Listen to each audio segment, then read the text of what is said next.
خطة إماراتية ممنهجة تكشفت خيوطها في المنطقة العربية، حيث تتوالى التسريبات من البريد الإلكتروني المخترق للسفير الإماراتي في واشنطن يوسف العتيبة، وتتضمن مراسلات تمتد ما بين عام 2014 والشهر الماضي.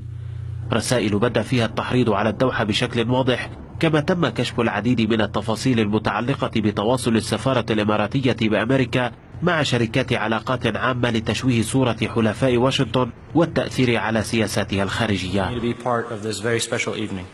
لمن لا يعرف العتيبة، فهو كسفير للإمارات في واشنطن يحظى بدور مركزي في إدارة لوبي أبو ظبي ونسج العلاقات مع صناع القرار في البيت الأبيض والكونغرس،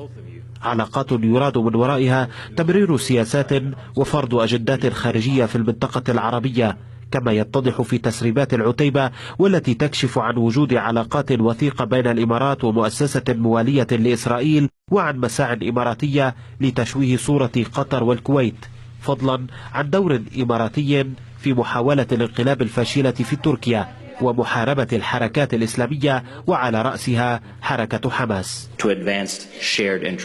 لا شك أن اختراق بريد العتيبة الإلكتروني نزل كالصاعقة على دولة الإمارات، لما يحوي من أسرار ووثائق هامة تكشف حرب اللوبيات التي تديرها الإمارات من واشنطن. والمؤكد أن ما كشف من أسرار العتيبة غيض من فيض ما كان يخطط في الغرف السوداء، وأن ما خفي قد يكون أعظم.